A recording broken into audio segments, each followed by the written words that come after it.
শুভেন্দুকে হামলার হুমকি, কেন্দ্রীয় গোয়েন্দা বাহিনীর সূত্রে খবর। 3জন বাংলাদেশি দুষ্কৃতীকে হামলার দায়িত্ব।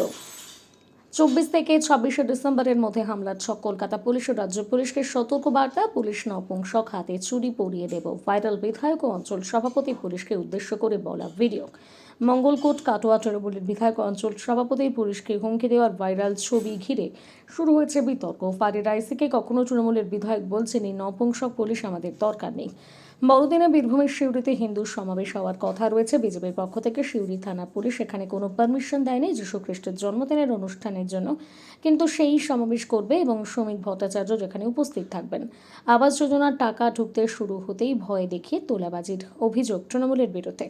আতঙ্কে প্রশাসনের কাছে যেতে পারছেন না আরামবাগের আরান্ডি 1 নম্বর পঞ্চায়েতের আরাকুল গ্রামের উপভোক্তারা। তিন জঙ্গি আপনার উপরে হামলা চালাতে পারে, আমি এই ব্যাপারে কিছু বলবো না। মানে আপনি যেভাবে বাংলাদেশি হিন্দুদের পাশে দাঁড়িয়েছেন, দাঁড়াবো, তার জন্য কি আছে? সেই জন্য এরকম ভাবে হুমকি দেওয়া তা আমার যাদের কাজ তারা তাদের বলবে করবে, আমার কাজ আমি করব। পাসপোর্ট আক্রমণ করেছে, তৃণমূল আক্রমণ করেছে, এখন জঙ্গিরা করতে চাইছে। आगे जनगण प्रोटेक्शन दिए थे, जनगण प्रोटेक्शन दिए। बंगाल में जो सरकार चल रहा है, जोंगी का सरकार चल रहा है। सिमी पीएफआई का जो बैन ऑर्गेनाइजेशन है, उसका प्रोग्राम में यहाँ का टीएमसी का एमपी एमएलए लोग पार्टिसिपेट कर रहा है। আরো একজন দত্তপুকুর থেকে ভোরাতে পাকড়াও হয়েছে। পাসপোর্ট এটা পাসপোর্ট জালিয়াতি নয়, এর সঙ্গে বড় র্যাকেট আছে।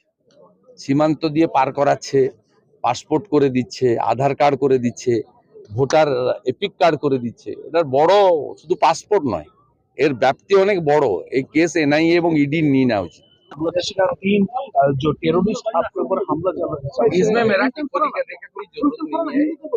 ये जिसका पास इंफॉर्मेशन आया है गवर्नमेंट का, तो उसके ऊपर कार्रवाई करना है। हमारा जो सिक्योरिटी ऑफिसर है वो जिस तरीके से मुझे एडवाइस करता है, मैं कोशिश करता हूँ, लेकिन जनता का बीच तो रहना ही चाहिए।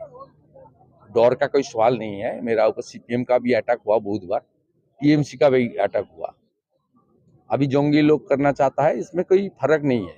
जनता का बीच रहा था, अभी भी रहूंगा, अगले दिन भी रहूंगा। जनता का बीच रहकर ही काम करूंगा और मेरा प्रोटेक्शन मेरा जनता ही है।